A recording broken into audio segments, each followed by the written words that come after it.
For awareness, folks, this is the first time Antoni has delivered this session. So give him some love for that. It's always brave for the first time. We're a very welcoming community, so even if there are mistakes, we don't care. We welcome that. It's an opportunity to learn. There we go. Love the noise. Yeah. Love the noise. Antoni is, I keep describing him as happiness personified. He's like a quokka in human form. I've met Antoni on a number of occasions now, both virtually and in person. I had the pleasure of hanging out with him in Orlando at Agile 2023. We went for steak together. We hung out together. We drank together. Even when he's hideously hungover, he still seems to have a grin on his face. I think I'm going to make it a mission of mine to catch him without a smile on his face. And I wonder, it's making me think of my own negativity experiments now that I can inflict upon him to try and catch that situation. He is Smooth like butter. Smooth like butter. That's right. He is, as I said, happiness personified. He's going to share with you his tips and tricks, his blueprint for bringing about positivity into teams, and the impact and outcome that has on their performance. So, without any further ado, I'm going to hand over to Antoni. You're up, my friend. Thank you so much, Chris, for that wonderful introduction. Am I sharing my screen? Not yet. Not yet. There, hang on. It's just on its way now. Okay. Loading. There we go. You're up. Awesome. So I wanted to start off this presentation by asking you this question. What is your bow tie? Now, you probably won't know the answer to this question right now, as you probably don't know what this question means. But I promise that after this talk, you're going to see bow ties in a different light and possibly have an answer to this question. So now, some context of why bow ties are so prevalent and what it has to do with happiness anyways can be all explained from a story. A story that starts in the basement of an IT department that I used to work at. And it was gloomy. It was dark. There wasn't a lot of sunlight because the windows were kind of small. And it had that effervescent lighting. Okay, maybe it wasn't that dark, but it felt dark in my mind. And other people shared this aura.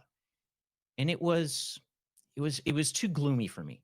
And knowing me, I was like, I need to bring some happiness into this place. I want to come in to work being happy. So I thought about what I could do. And I came up with an idea that on Hump Day, so for those of you who are unfamiliar with Hump Day, this is the day that lands in the middle of the week, so Wednesday. And the idea behind Hump Day is that once you get over that hump, the rest of the week is smooth sailing. So I decided that on Hump Day that I would wear a bow tie because bow ties brought me happiness.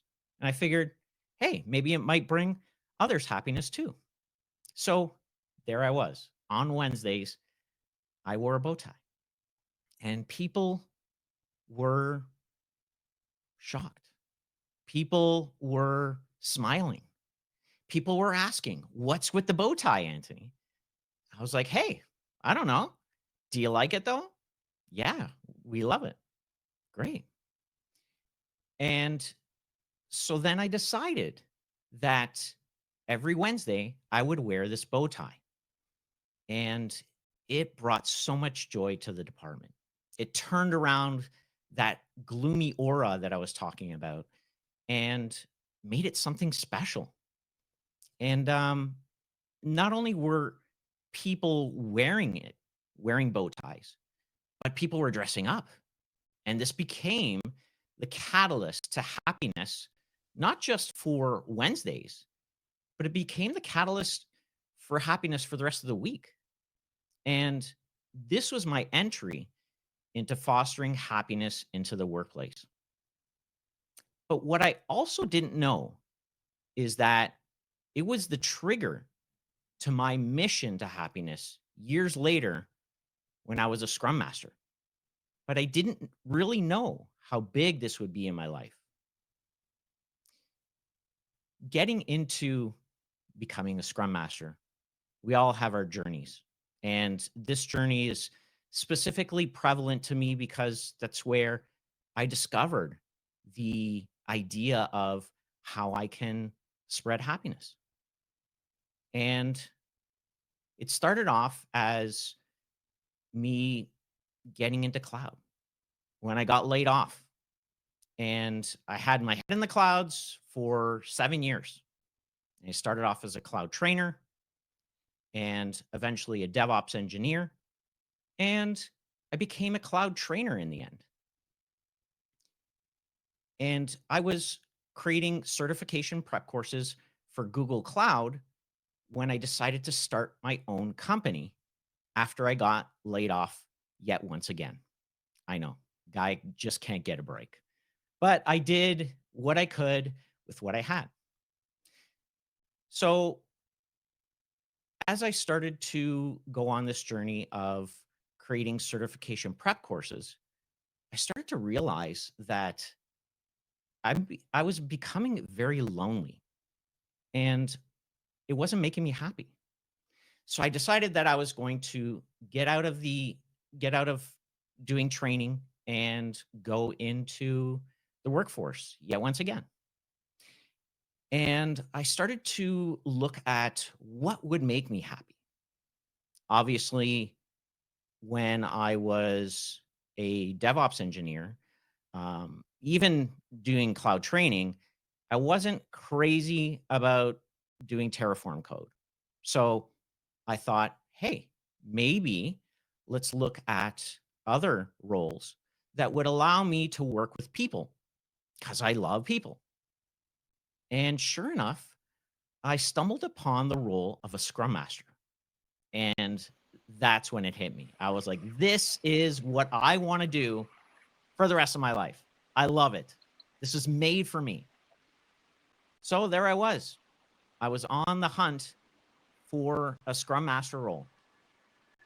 And I decided to start off with putting out a post on LinkedIn and see if it got any traction. And sure enough, it got a ton of traction. And thankfully, a leader and a friend of mine reached out from just out of nowhere.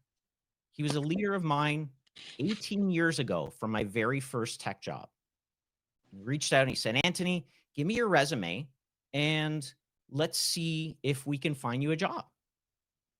So I gave him my resume and he gave it to all the necessary people who were hiring. And to make a long story short, after 10 interviews with 3 separate teams, I landed my first job as a Scrum Master. And that brought me a lot of joy. And I was It's so really grateful. interesting. I wonder, Sorry. like Greg told me to Just learn gonna Power unmute, BI just gonna unmute and everyone. Tableau Anthony, just and all of these MSPO. unmute yourself, Anthony, and carry on. Okay, thanks, Chris. If I could please ask that everyone keep muted till the end, I'll be open to answering any questions. So, as I was saying, I was so grateful for this opportunity that somebody had reached out to me from 18 years ago and got me into getting a job with a role that I've never done before.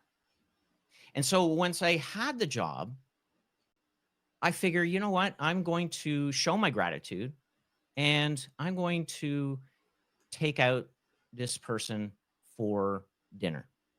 And so about a month into it, I took him out for dinner and we went to this fancy Italian restaurant with some really nice food, beautiful pasta, some really spectacular wine. And it was not only to be grateful for that opportunity, but I also had a question for that leader. And the question was, what did I do that was so memorable 18 years ago that you remembered to reach out to me? And he said, Antoni, I've been watching you for the past 3 years on LinkedIn, and I love how positive you are. You always show up so happy, and you're celebrating other successes. And I wanted this for my team. And so it got me thinking, was happiness the catalyst to my success all these years? Was positivity the reason why others were hiring me? And if it was, what is it that I'm doing specifically to spark positive emotion in teams? And so this started my journey to find out how I could start to be more purposeful about bringing happiness to the workplace. So I wanted to pause here for a second to ask the audience a question. When was the last time you had a moment of gratitude? When have you actually written it down? And so I'm going to ask Chris if you can bring up the amazing feature within Butter where you can put in your answers, and I invite you to put in your answer. It is anonymous, but there's no need to actually do it. So the invitation is there, and I'll give everyone a couple of minutes to put it in. All right, some of the responses are starting to come through. So it should be an option that's appeared on your screen, a poll, and you should type inside that poll at the bottom of the screen.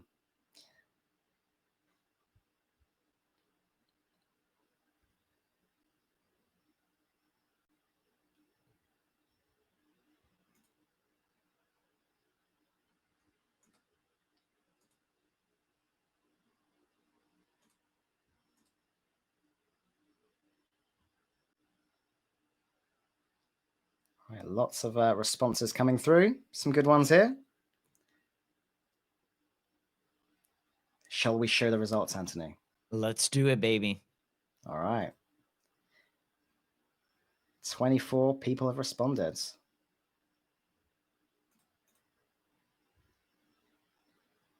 Can you folks now see those results? So you can scroll up and down. Would you like me to highlight a few of them, Antoni?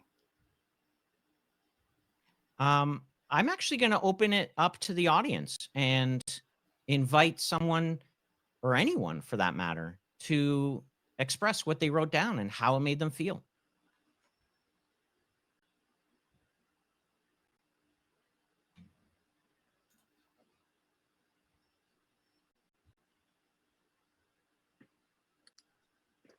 Hey, Antoni, this is Anu here. I guess I'll go first. Hi. Hi. So I think it's all the connections that I've made here in LinkedIn, and through that, it opened a lot of doors. It opened a lot of opportunities for me, and I'm really, really grateful for that. Thanks for sharing, Anu.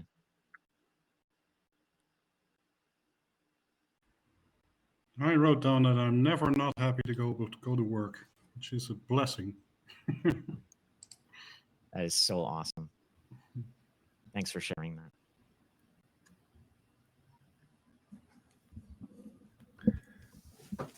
Antoni, this is Tim. I've got mine's more of the long game. I've got 3 adult children, and they've all chosen careers that are kind of contributing to society, which I'm delighted. My youngest son, who's in college, he wants to be a social worker, which I think is fantastic. But you always hope when you have kids that they, and they're still working it out. But that is probably, and now that I'm empty nesting, as they move out, I'm kind of reflecting back on, okay, I hope we did a good job parenting, because there they go.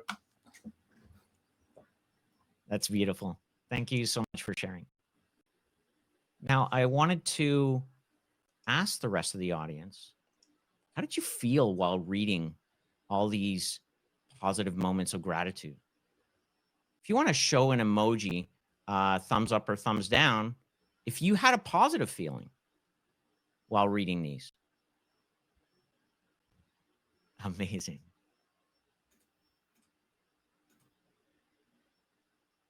So great. I see a lot of thumbs up.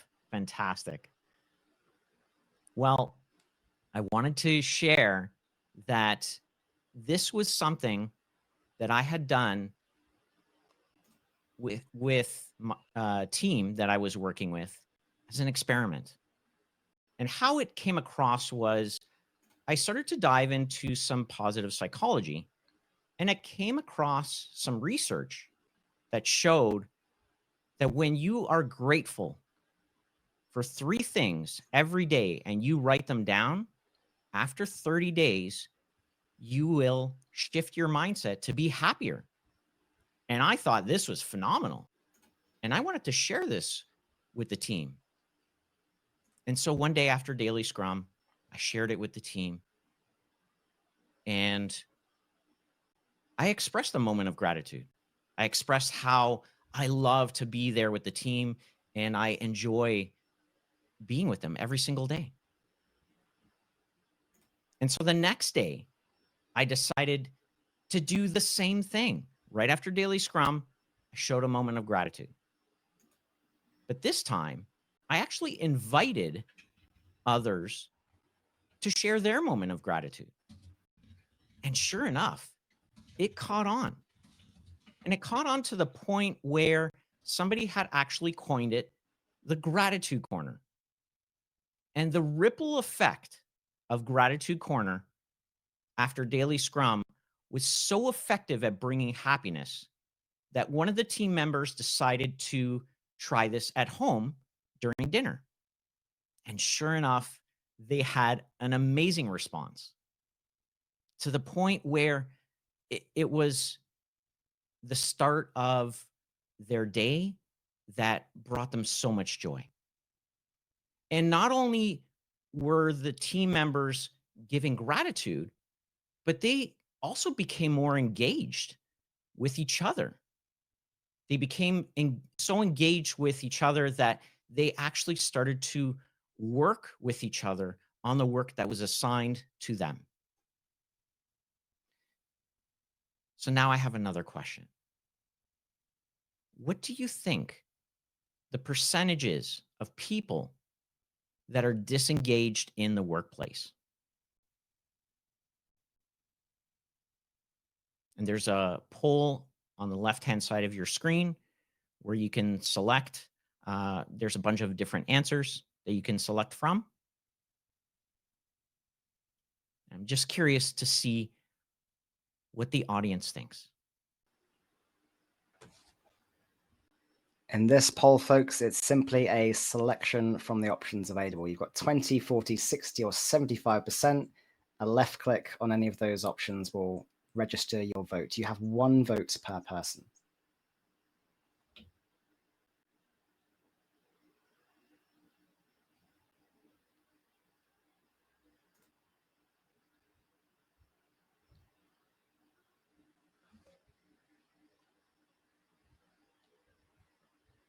All right, we've got 36 votes in. Shall we see the results? Let's do it. Let's do it. Here we go. All right, the most popular was 60%. I think that everyone is a happiness expert because 59% of people are not engaged, according to the Gallup State of the Global Workplace report for 2023. So people are quiet quitting. They're not engaged at all. But what I found even more fascinating from this workplace report was that 18% on top of the 59% are actively disengaged. So they are loud quitting. They are doing the absolute bare minimum. And I found it quite worrisome. I mean, how many people are actually working for the weekend? So, on this topic of engagement, we all know that retrospectives are a key way to spark engagement. But I had an experiment that I had run, and it was the removal of a retrospective. And I know all the Scrum Masters in the audience and Agile coaches, they're like, Antoni, you are insane to be doing that. But it was bringing the team so much anxiety, and it wasn't bringing any joy, and there wasn't a purpose to it. So we decided to cancel the retrospective. Now, there was a We're following breaking news right now. Police are on the scene of an officer-involved discharge. Again, unmute yourself, Antoni. Apologies, folks. Just a reminder, if you aren't speaking, please ensure you are muted. Just Thank you, Chris. show some respect to the speaker, please. Thank you. So as I was saying, we canceled the retrospective. Although there was a stipulation, and that is if there is something to discuss that needed attention, that we were to do it either that day or the next day. And everyone was like, okay, no problem. Now, I won't lie. It made me a little bit sad. Okay, it made me a lot sad because we all know how important retrospectives can be. So I went along with the experiment, and everyone else did. And we also decided that in a couple months, we would revisit this. We would revisit the retrospective to see, will it bring value? So there was removing retrospectives, and I started to notice a change in the team, a change that really surprised me. And what happened was that the team started to silo in pairs. I thought this is interesting. So not only were people siloing into pairs, but the pairs were not talking to each other within any teams, to the point where even daily Scrum wasn't as effective as what it was. And it got to the point where one of the team members said to me, Antoni, this is a dumpster fire and we need an intervention. So you can imagine what was going through my mind. Actually, it's better if I show you what was going through my mind.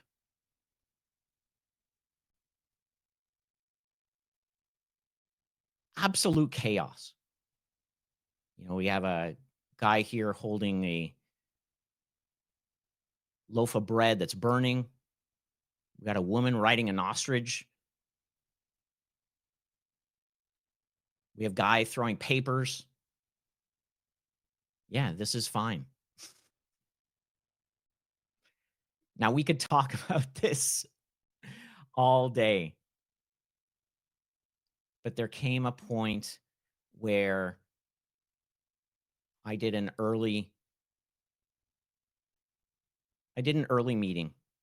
I didn't wait for the 2 months. I said, okay, let's get back to it. And I started to talk to the team. Hey, what is going on? How is it that people are siloing? We're not talking to each other.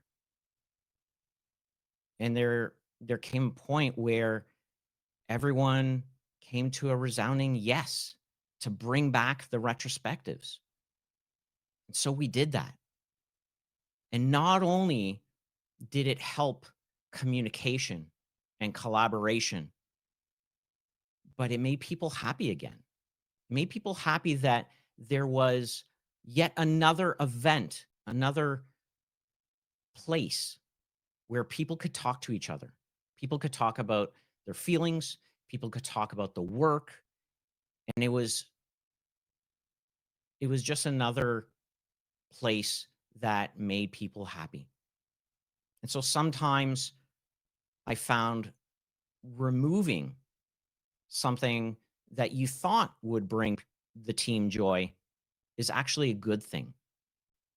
You know, when we have something that we love so much, we tend to neglect it.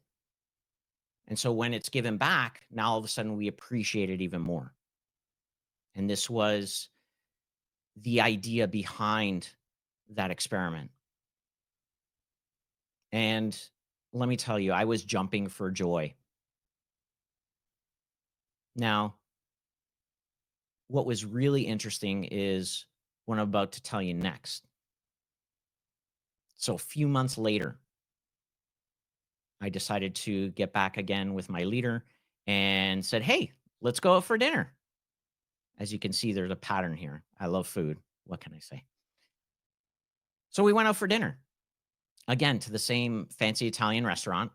And during dessert, I asked a thought-provoking question. And sorry, the leader asked a thought-provoking question. And he asked, Antoni, how are you always so happy? I've never seen you upset at anything, and you're just always full of joy. You're always bringing happiness. What is your secret? And I think I responded with some sort of lame answer that, you know, just didn't sit with me well. So I started to think about it some more. I started to reflect on it. And I was thinking about how is it that I am so happy? But not just for me, but for others. And how could I empower others to be just as happy? And if I was being hired by others to be happy, then how can I scale that happiness? And so this got me thinking, how can I, or how would I scale happiness? And so the realization kicked in that I needed to figure this out if I wanted to scale happiness. And so I decided to dig deeper into the research behind happiness at work and how positive psychology plays a huge factor. So I started to dig into the data. And to my surprise, happiness at work was a lot more than the fluffiness that many people seem to think it is. And so I wanted to share some data to open your eyes as well. So the first piece of data that was really fascinating to me came from a man by the name of Sean Acor. And he's a research scientist and the world's leading expert on the connection between happiness and success. And his research has shown that when we are positive, we show a 31% increase in productivity. 31%. And all it is happiness. We are positive. Imagine just getting that 30% increase in productivity, what that would do to your team and the ripple effect it would have on other teams in your organization. Next piece of data is astounding as well. This was a Reich survey called From Positivity to Productivity, and it showed that happier employees demonstrated a 79% lower burnout rate than others who were unhappy. And I know burnout is such a huge topic these days. And when we start to focus on not overloading our people with work, they actually become happier. I mean, you think about it. if you are overloaded with work and you eventually burn out, you're not going to be happy either. And another fascinating discovery for me was there's a company by the name of the Eye Opener Institute for People and Performance. And they were running a research program since 2005 into happiness at work. And more than 60,000 respondents from over 180 countries, they've seen take 10 times less sick leave. These are people who are happier, 10 times less sick leave because they love their job. Now, I don't know about you, but this data is mind-blowing for me. And through this data and the positivity experiments that I ran, it gave me a clear vision of a model that could support my vision and mission to happiness. And that model is called the Happiness Blueprint. Now, this is not a framework or a set of principles, but a model that is fit to run positivity experiments that hit key points that I've found to bring happiness to teams.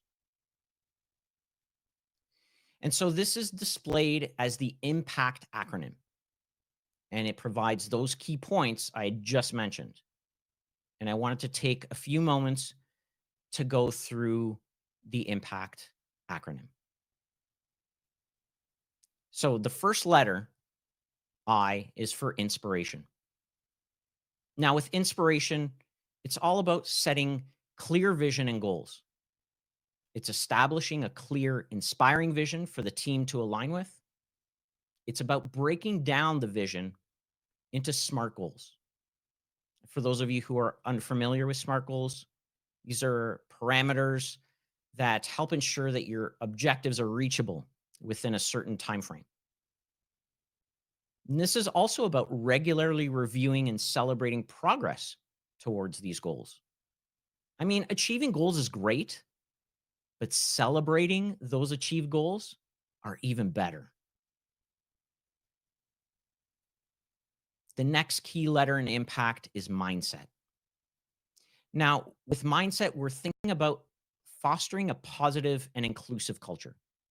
We're encouraging open communication and creating a safe space for team members to express ideas and concerns without the fear of judgment. We're promoting a growth mindset where learning and improvement are valued over perfection. So, we talk about in the Agile world, let's get an MVP. Let's not make it perfect, but let's get something out there. We're also recognizing and celebrating individuals and the team's achievements and providing that positive feedback that they need in order to progress. Now, the next key letter in IMPACT is power. Now, not meant to highlight power over others, but more empowering the team members. So providing team members with the resources and support they need to succeed. It's about encouraging team members to take ownership of their work and make decisions autonomously. It's about offering opportunities for skill development and career growth that we all know and love.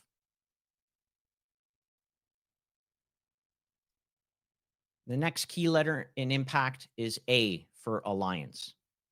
Now, with alliance, we're thinking about encouraging collaboration and teamwork. So we're scheduling regular team building activities and workshops to improve the relationships between the team members. We're also, at the same time, improving trust. We're fostering collaboration and iterative improvement. And so we're using these activities and workshops, like we do in the Scrum events, to reflect on team performance and identify areas for improvement. And the next key letter is C for care. Now, with care, we're looking at maintaining psychological safety. And so we're addressing conflicts and challenges within the team by facilitating some healthy resolution. we're communicating clearly and with respect for each other. We're encouraging empathy and understanding amongst the team members by promoting active listening and open-mindedness. We're also providing support and resources for team members to manage their stress and maintain that work-life balance that we all love to see. And finally, the last letter in the impact model is T for transformation. And with transformation, it's about measuring and iterating because we all love metrics. And so does our leaders. So we use performance metrics such as customer satisfaction to track team progress and identify areas for improvement. And we're regularly soliciting feedback from team members to evaluate the effectiveness of the positivity experiments. And we are continuously refining and adjusting the process based on the data and feedback that we've gathered. And so with the impact model, you can create and use positivity experiments that feed into each key letter in the model to help teams become happier in those areas and more productive because of it. As we all know, every team is different in nature, and the experiments will be different because of it. So each blueprint will be unique to every team. Now, although we love to help teams become happier, we must always remember to practice these actions ourselves so that we can model them for others. So I invite you to find what makes you happy, that resonates with others, as I did with Bowtie Wednesday. And see what happens. See what you can do to lead the way to a happier and more positive workplace. This will also have people no longer dread Mondays, but revel in it. So now I ask you, what is your bow tie? Thank you.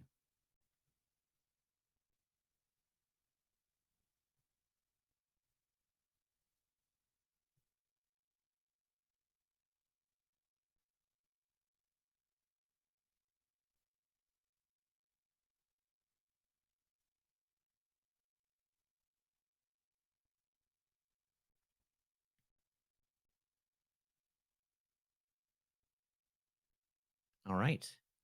And I will open up the floor for any questions. Let's hold off on the sound effects just a moment. I'll re-enable them shortly. Let's first, as Antoni says, give you folks the opportunity to ask further questions, to follow up, to ask him anything, I guess, related to the topic.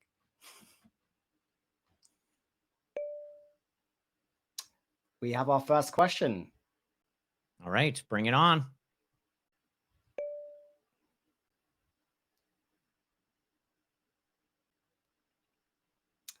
I'm not going to attempt to pronounce the name because I will only butcher it. The name is spelt Tugce.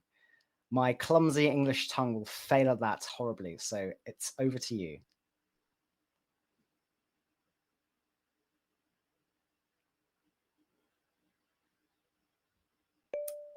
If not, Eric, you're up. Okay, thanks so much, Chris. Antoni, I was really struck by the example you gave about removing the retrospectives, and I was wondering, were there any specific team members that were more difficult than others that wanted to get rid of the meeting, get rid of retrospectives? I mean, was there a coalition amongst those siloed teams that you weren't surprised that they were siloing, or that it was like some difficult personalities that you were working with? Yeah, it's a great question. There was a couple of people that I guess you could say spurred it.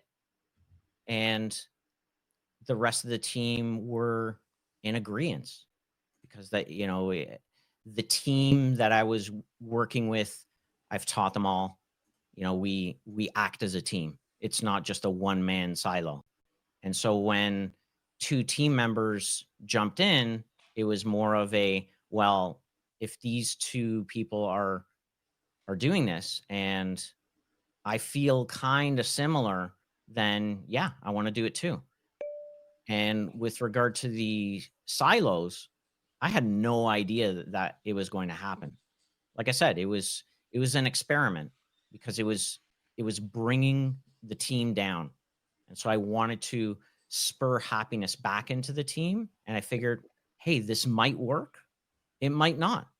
And that's the whole thing around the happiness blueprint, is to try those experiments. Even if you think that they may fail, or that they go against what you truly believe and what others may believe. Mhm. Did you expect this to fail No. when you got rid of the retrospectives? You thought the team would be okay? Yeah. Okay, interesting. Yeah. Okay, All thanks. right. That's Thank you. The next question has been written in the chat. What do you do for the alliance parts? And can you delve deeper on the team workshops? What are they? Oh, great question. So alliance is more about relationships between team members. And one workshop that I have done is one that was indicated in a book called Coaching Agile Teams by Lisa Adkins.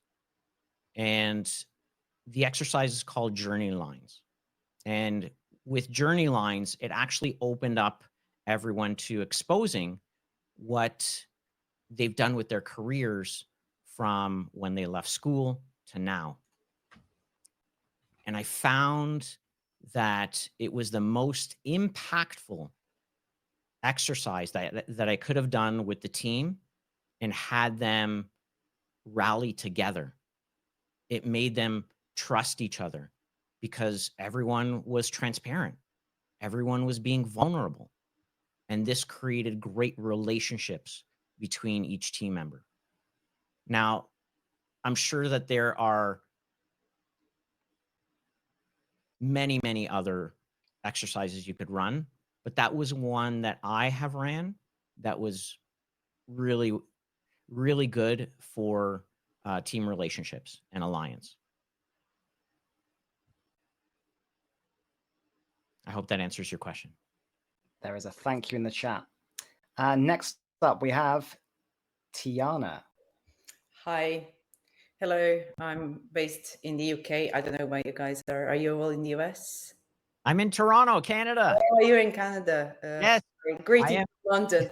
Thank you so much. It's really inspirational. It's the right moment when our team is very low, you know, in everything we do. But for example, as a non-leader of the team, how can you impact on this behavior? I mean, in this case, obviously, you were in the position to enable the team. What would you recommend that we as team members who are not leading the team do to bring some of this into practice and help us all? It's a great question. And the response is, there has to be that one person that starts to show this positivity. And I found that a great way to start it, some low-hanging fruit, is show up on camera every single meeting with a smile on your face and a positive attitude. And you will be surprised at what you will find.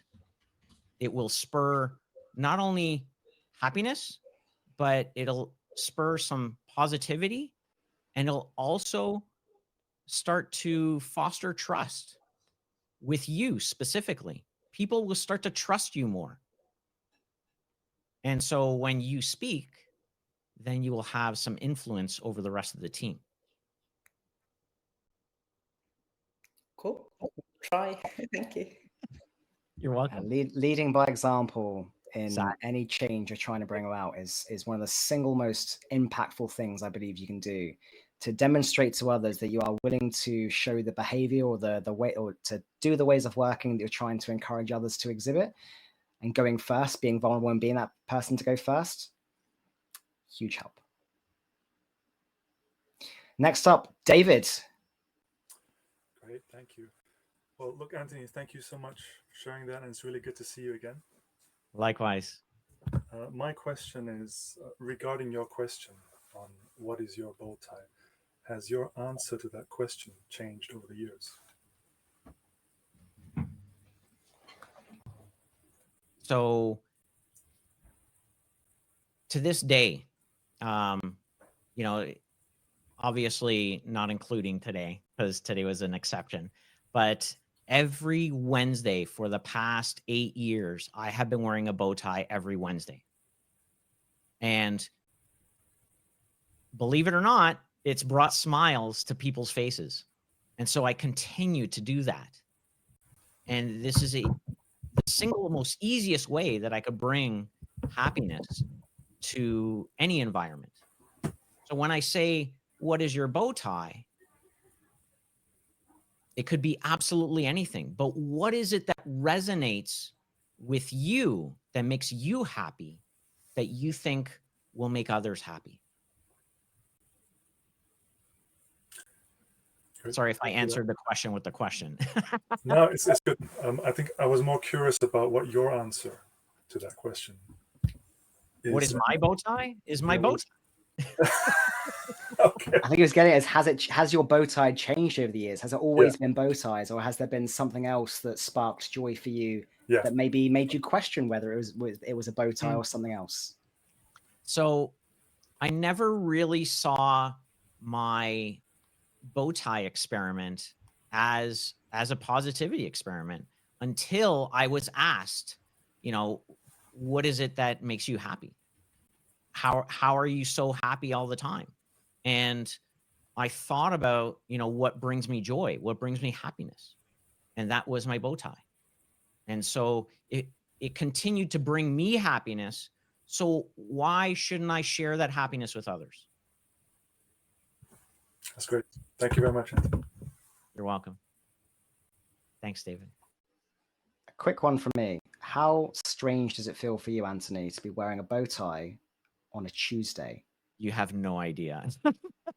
My wife was like, why are you wearing a bow tie? It's Tuesday. I'm like, well, got this thing. Your son must be like, who is this man? What is he doing? I actually purposely put it on before, like an hour before, because I had to drop my son off at school and I didn't want people to see me with the bow tie on Tuesday. Then they'd be like, well, wait a second. Is it Wednesday? Because usually people who know me and they see the bow tie, they're like, oh yeah, it's Wednesday. It's a common phrase that I get. So yeah, that was, it was an interesting conversation with my wife. All right. Final few questions. It's up to you. Yeah. I was wondering what... Can you hear me? Love the hat, by the way. Thank you. Put that on since I spoke to you earlier today. Yeah. And the bow tie. No, I was just wondering, what was the very first retro you did after they wanted to restart it again? And do you have any tips in general about retros that give more happiness in your experience? Well, a retro that I did right after,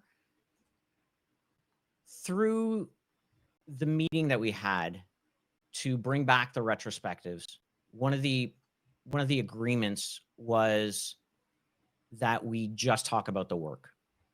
They didn't want to talk about anything else. And so I respected their decision and found a retrospective to just talk about the work.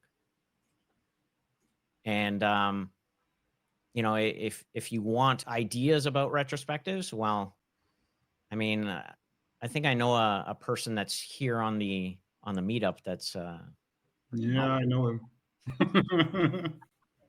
No idea who that could be. Yeah. It's Fred, right? Yeah, definitely fun. Yes. Right. And by the Final way, question. I Oh, love sorry. the hat. I love the hat. Thank you. It's my bow tie. It's amazing. I love it. Now you're going to confuse the non-English speakers when they listen to that earlier and you say, "It's my bow tie." What? Anyway, Natasha, final question before we wrap things up today. Thank you, Chris. Hi, Antoni. Hi. My question is, how do you see implementing this in a global dysfunctional team, especially where cultures and the backgrounds are different? Somebody joining in from UAE, somebody joining from India, somebody joining in from US. The culture differences itself kind of brings in sometimes a lot of dysfunctional element into the team. So how do you see this being useful to bring the team together and move them towards an autonomous team? That is a great question. And one that has me thinking on the spot. But I would say starting off one team at a time. And although there may be different cultures involved, something that comes to mind to me is the one thing that's common all across the globe is a smile. When you smile, it doesn't matter where you are on the planet, others will smile back, or at least you'll get a smirk, in my experience. Great, thank you. You're welcome.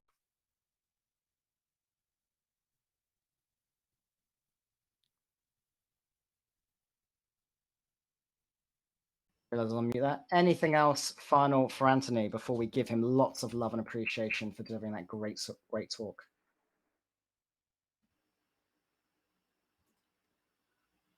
All right, the soundboard is yours, folks. Make some noise.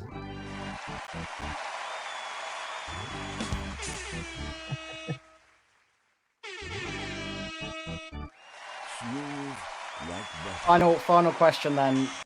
How do you find the balance? Da, da, da. Are we done? Are we done? Nice. How do you find the balance between being firm and being people-oriented? Oh my.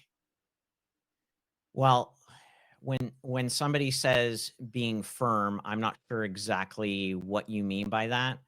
But for me, when I was younger, as a child, or I was in more of a type of environment that was very command and control, that's how I feel about being firm. And it's not necessarily about being firm more than it is about leading the way. So when you lead the way by example, when you are empathetic, compassionate, and use communicative language that other people understand, then you appeal to their humanness. It's no longer about you need to do the work. It's about, why are you not doing the work? What is it that has you astray? So maybe being a lot more curious about what it is that you're trying to figure out. Curiosity rules. And it's always been a key factor to my success. Amazing. Well, once again, thank you, Antoni, for sharing your tips, tricks, and positivity, that endless source of positivity with us. I think, who was it? Was Arthur was joking that you are liquid positivity. Like if we could drink you as an energy source, you would just radiate it within us. And I can fully testify to that, given I've seen you in person and how positive you always are. So amazing tips. Thank you for joining us today. Great first time delivering that session. Thank you so much. Up next to the community, folks, we have a lean coffee with a twist on Monday. We will introduce you to a different way of collaboratively problem solving with teams. So do look out for that. And finally, it would be yeah, impossible for us to run these sessions without the help of our sponsors. You've seen and experienced one of those today. Butter, that tool that you're using to do reactions and have the session with us, is one of our sponsors, and you can get a free 7-day trial and 30% off your first 3 month subscription if you'd like to try it. And also, Agile Testing Days is our other sponsor. They're a great conference that are next up in Germany, and I will be speaking there personally. So I'd love to catch any of you European folks there. And again, reach out if you'd like a discount code. We will see you in the next session. Thank you, everyone. Oh. Thank you. Great session. Will you be sharing the slides? Yes, I will be sharing the slides. Perfect. Thank you very much. Thank you. Have a good day. Thank you. Take care. Bye. Cheers, gang. Bye.